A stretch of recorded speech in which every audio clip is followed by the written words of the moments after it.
नमस्कार आप सभी को। स्वयं के पाठ्यक्रम हिंदी भाषा एवं अध्यापन विधा मॉड्यूल संख्या हिंदी भाषा संरचना में मैं डॉक्टर छाया सोनी, सहायक आचार्य शिक्षा संकाय काशी हिंदू विश्वविद्यालय, आप सभी का स्वागत करती हूँ। व्याख्यान संख्या 15 जिसका शीर्षक है रूप विज्ञान, और रूप विज्ञान के अंतर्गत जिन बिंदुओं पर आज हम लोग चर्चा करेंगे वे इस प्रकार हैं। परिचय, रूप विज्ञान का तात्पर्य, रूप विज्ञान के प्रकार और निष्कर्ष। इसके पूर्व के व्याख्यानों में हम लोगों ने ध्वनि विज्ञान, ध्वनि सिखाने के या शिक्षण की विधियां कौन सी हैं और सोपान क्या है, इस पर चर्चा करी थी। और साथ ही साथ शब्द विज्ञान के बारे में भी हम लोगों ने पढ़ा था। आज जो व्याख्यान है वो रूप विज्ञान पर है।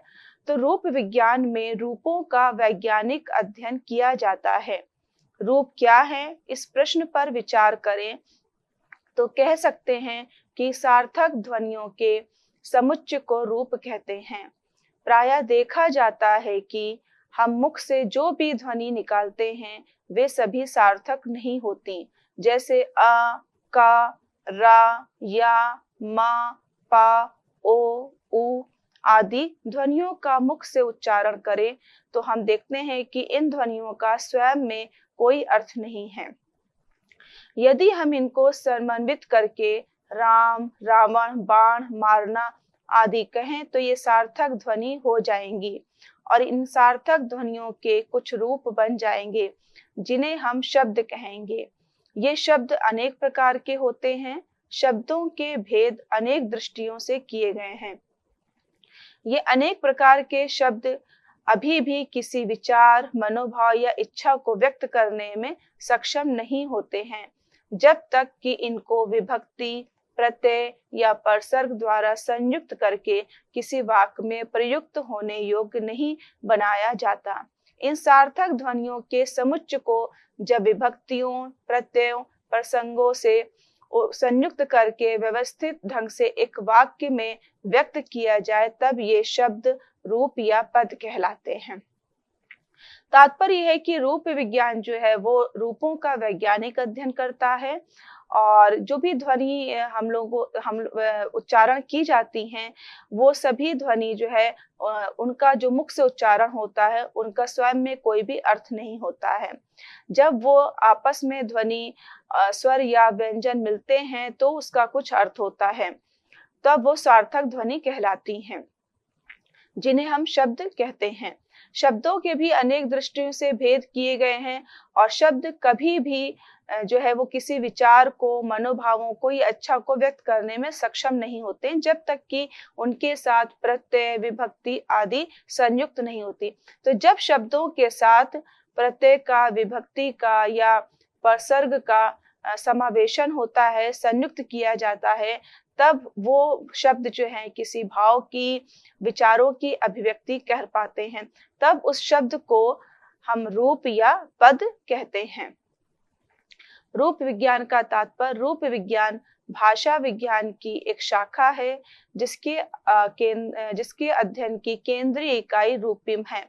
अंग्रेजी में रूप विज्ञान के लिए मॉर्फोलॉजी शब्द का प्रयोग किया जाता है, जो मॉर्फो और लॉजी दो शब्दों से मिलकर बना है। मॉर्फ के लिए हिंदी में रूप शब्द का प्रयोग होता है और लॉजी के लिए विज्ञान शब्द का। विभिन्न भाषावेत्ताओं ने रूप विज्ञान को अनेक प्रकार से परिभाषित किया है।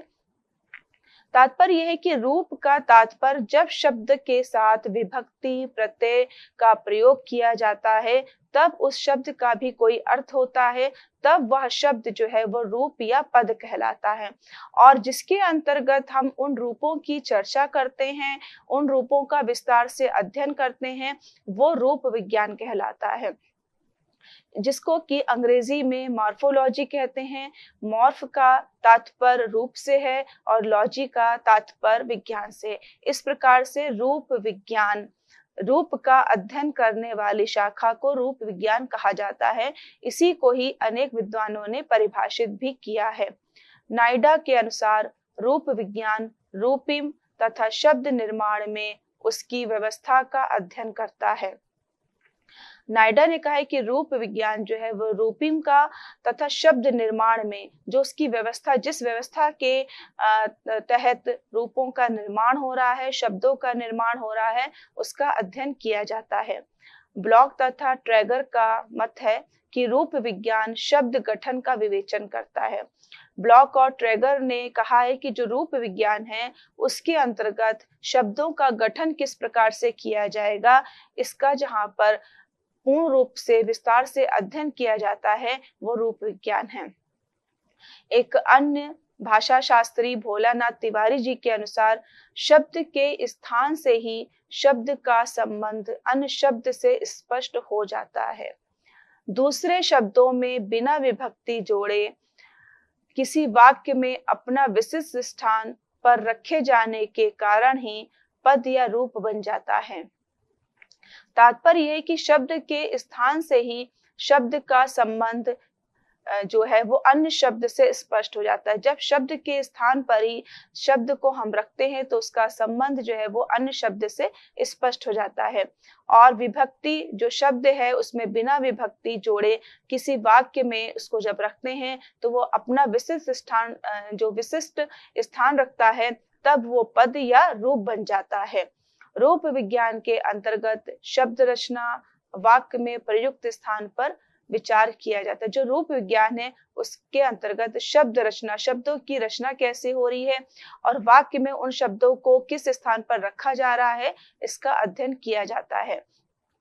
शब्द को वाक्य में प्रयोग करने योग्य बना लेने पर जब शब्द जो है वो वाक्य में प्रयोग किया जा सकता है, शब्द का अपने आप में अर्थ हो सकता है, वो सार्थक हो सकता है, लेकिन वाक्य में कहाँ पर उसको रखने से उसका सार्थक अर्थ निकलेगा, उसमें प्रयुक्त करने लायक बनाने पर ही उसे हम रूप कहते हैं। कैरोल के अनुसार रूप विज्ञान उस पद्धति तथा प्रणाली का अध्ययन है जिसके अंतर्गत शब्द निर्माण किया जाता है। अर्थात उस पद्धति वो एक सिस्टम है, एक प्रक्रिया है जिसके अनुसार शब्दों का निर्माण किया जाता है।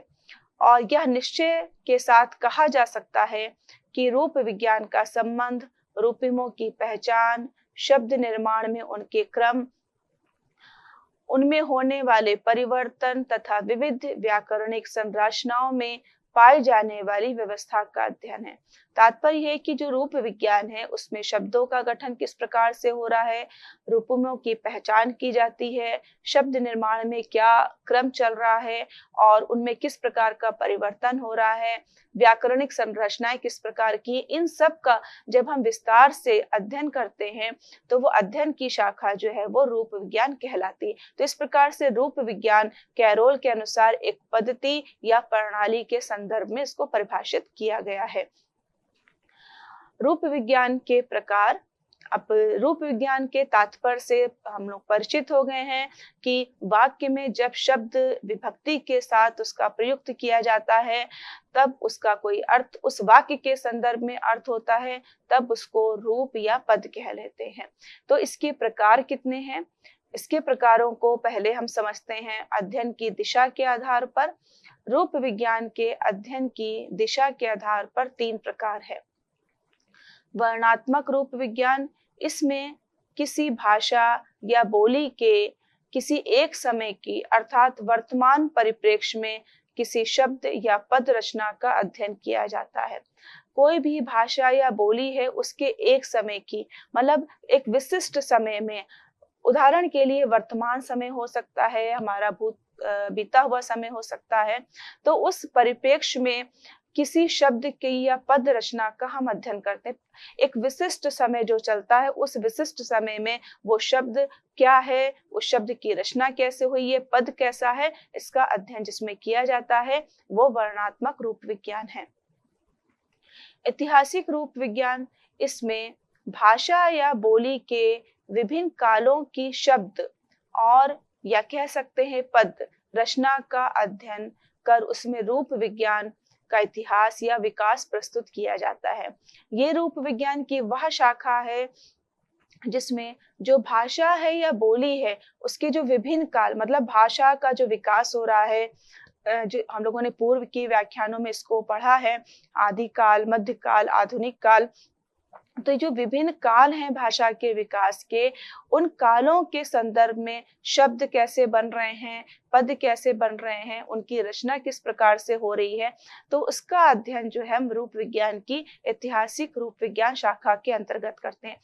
इस इसका जो ऐतिहासिक रूप विज्ञान नाम है, इसके नाम से ही स्पष्ट होता है कि इसमें भाषा या बोली के जो विभिन्न काल हुए हैं, उनमें शब्दों या पदों की रचना किस प्रकार से हुई, विभिन्न कालों में उनकी रचना किस प्रकार से हो रही थी, क्या प्रक्रिया थी, तो उसका जिस शाखा के अंतर्गत हम विस्तार से अध्ययन करते हैं, वो आपका रूप विज्ञान की ऐतिहासिक रूप विज्ञान शाखा कहलाती है। भाषा विज्ञान की दृष्टि से इसे ऐतिहासिक रूप विज्ञान कहा जाता है। तीसरा जो इसका भाग है, तुलनात्मक रूप विज्ञान, इसमें दो या दो से अधिक भाषाओं में शब्दों के रूपों का विकास की दृष्टि से तुलनात्मक अध्ययन किया जाता है। तात्पर्य तुलनात्मक रूप विज्ञान, तुलनात्मक रूप विज्ञान से तात्पर्य तुलना करना है कि जो दो या दो से अधिक भाषाएं हैं, उसमें जो शब्द हैं उनमें रूपों का विकास किस प्रकार से हो रहा है, कि वाक्य में जब शब्द प्रयुक्त हो रहे हैं तो वो पद या रूप के अनुसार है, तो उन रूपों का विकास किस प्रकार से हो रहा है, विकास की क्या प्रक्रिया है, विकास के क्या सोपान है। तो जब हम विभिन्न भाषाओं में इन एक भाषा हिंदी भाषा में रूपों की प्रक्रिया का या विकास के चरणों का और संस्कृत भाषा में रूपों का विकास के चरणों का अध्ययन करते हैं और दोनों की तुलना करते हैं कि कहाँ पर समानताएं हैं और कहाँ पर हमें कुछ अंतर दिखाई देता है, तो जहाँ पर इन चीजों का विस्तार से अध्ययन करते हैं वो तुलनात्मक रूप विज्ञान कहलाता है। रूपिम योग की प्रक्रिया के आधार पर, रूपिम योग की प्रक्रिया के आधार पर इसके दो भेद किए गए हैं। पहला है व्युत्पादक रूप विज्ञान, जिसको कि इंग्लिश में डेरिवेशनल मॉर्फोलॉजी कहा जाता है। इसमें मुक्त रूपिम या शब्द में व्युत्पादक रूपिमों को जोड़ करके नए शब्द बनाने की प्रक्रिया का अध्ययन किया जाता है। अर्थात व्युत्पादक रूप विज्ञान हिंदी रूप विज्ञान की एक महत्वपूर्ण शाखा है। इसमें नए शब्दों की रचना पर ध्यान दिया जाता है, यानी कह सकते हैं कि उपसर्ग, प्रत्यय, यौगिक आदि जोड़ करके मूल शब्द से नया शब्द बनाया जाता है। व्युत्पादक, व्युत्पादक का मतलब डेरिवेशनल, जो किसी चीज को उत्पन्न करना। तो इसमें नए शब्दों की जब हम रचना करते हैं, किस प्रकार से रचना कर रहे हैं और उपसर्ग, प्रत्यय या यौगिक शब्दों को जोड़ करके जब नए शब्द बनाते हैं, उन शब्दों की रचना किस प्रकार से हो रही है, मूल रूप से उपसर्ग के माध्यम से कैसे शब्द बन रहे हैं, प्रत्यय के माध्यम से किस प्रकार के नए शब्दों का निर्माण हो रहा है। तो इन सब का जहाँ पर हम अध्ययन करते हैं वो हमारी व्युत्पादक रूप विज्ञान कहलाता है। उदाहरण के लिए जो मान शब्द है उसमें अप और क्रिया शब्द में प्र उपसर्ग लगाना। रूप साधक रूप विज्ञान इन्फ्लेक्शनल मॉर्फोलॉजी, इसमें शब्दों में रूप साधक रूपिमों को जोड़ करके पद बनाने की प्रक्रिया का अध्ययन किया जाता है। जो ये रूप साधक रूप विज्ञान की शाखा है, इसमें रूप साधक जो रूपिम है उसमें उसको रूपिमों को जोड़ करके पद बनाने की हम प्रक्रिया का अध्ययन करते हैं। अर्थात कह सकते हैं कि जो शब्द हैं उनमें व्याकरणिक बदलाव जैसे लिंग, वचन, कारक, काल आदि के अनुसार रूप परिवर्तन का अध्ययन किया जाता है। रूप साधक मतलब लिंग के अनुसार हमारे जब शब्द हैं वो परिवर्तित हो जाते हैं, वचन के अनुसार परिवर्तित हो जाते हैं, कारक के अनुसार परिवर्तित हो जाते हैं और काल या और भी किसी के अनुसार जब रूप में परिवर्तन होता है तो उन शब्दों में व्याकरणिक बदलाव हो जाता है। और इन सब का जहाँ पर हम विस्तार से अध्ययन करते हैं वो हमारी रूप साधक रूप विज्ञान शाखा कहलाती है। उदाहरण के लिए जैसे लिंग परिवर्तन, लड़का से लड़की, राजा से रानी, तो लिंग के अनुसार यहाँ पर परिवर्तन हो रहा है। और जब लिंग के अनुसार परिवर्तन हो रहा है तो वाक्य में लड़का के संदर्भ में जब पूर्ण वाक्य लिखा जाएगा तो अगर ये कहते हैं कि लड़का किसी का नाम के संदर्भ में तो वहां पर जाता है, लड़की किसी के नाम के संदर्भ में तो जाती है, तो इस प्रकार से वो वाक्य भी परिवर्तित हो जाता है। वचन परिवर्तन, बच्चा से बच्चे, बच्चा हमारे एक वचन से संबंधित है, लेकिन बच्चे जब हम बोलते हैं तो वहां पर कई सारे बच्चों की बात होती है। फूल, फूलों, फूल एक किसी पुष्प से संबंधित बात हो रही है, लेकिन जब हम फूलों की बात करते हैं तो वहां पर एक से अधिक फूलों की बात होती है। कारक परिवर्तन, संज्ञा, सर्वनाम का रूप परिवर्तन। कारक परिवर्तन भी कर्ता ने कारक को कर्म से, इन सब की जहां पर बात करते हैं तो वहां पर भी हमारे संज्ञा या सर्वनाम के अनुसार भी रूप परिवर्तन हो जाता है। जैसे हम लोग देख सकते हैं कि राम कर्ता कारक है और फिर राम को वो कर्म कारक हो गया, राम से करण कारक हो गया। मतलब जहां पर हम केवल राम शब्द की बात कर रहे हैं, वो एक कर्ता है जिसके द्वारा कार्य हो रहा है। राम को ये करना है, उसके द्वारा वो कर्म हो रहा है, वो हमारा कर्म कारक हो गया है। राम से वो एक यहाँ पर कारण के संदर्भ में बात हो रही है कि राम के द्वारा ये चीज, राम से, तो वो एक करण हो रहा है जहां पर कारण के संदर्भ में बात हो रही है।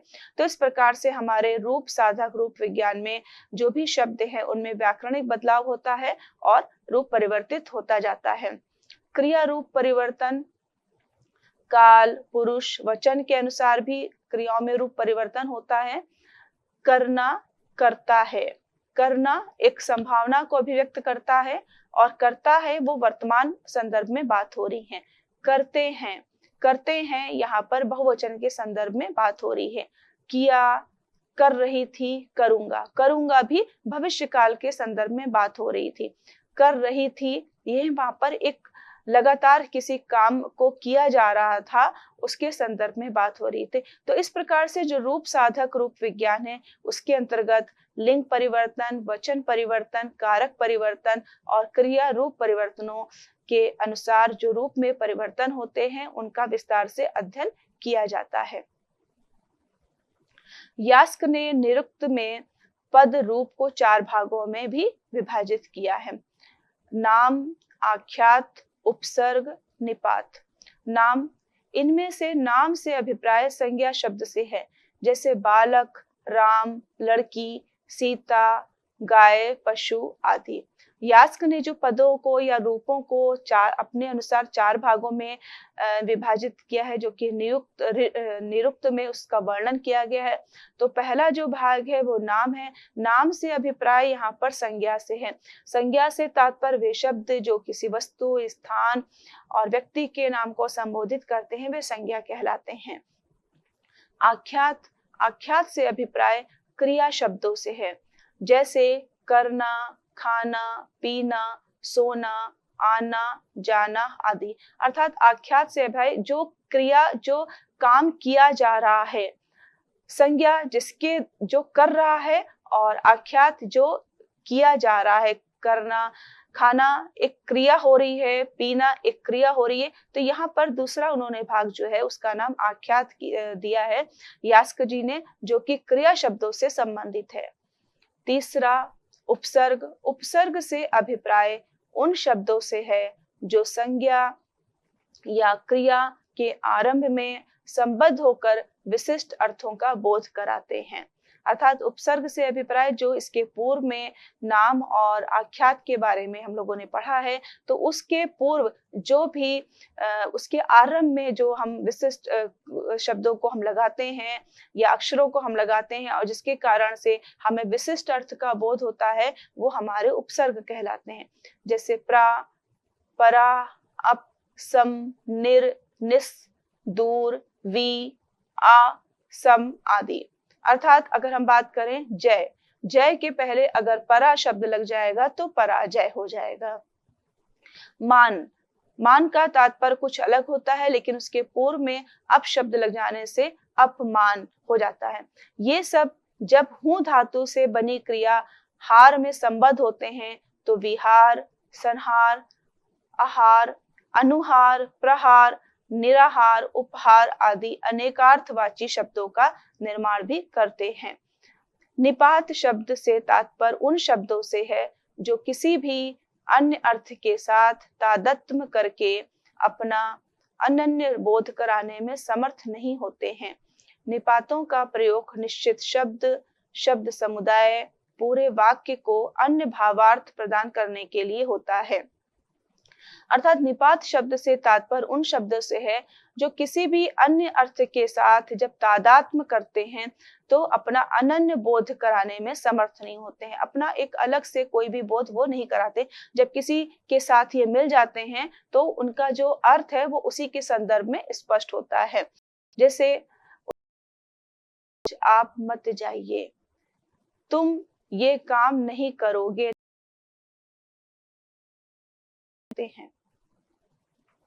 निष्कर्ष में हम लोग बात कर सकते हैं कि समुच्चय रूप कहते हैं। रूप विज्ञान यह स्पष्ट करता है कि भाषा में शब्द केवल ध्वनियों का समूह नहीं है, बल्कि उनके पीछे एक व्यवस्थित ढांचा होता है।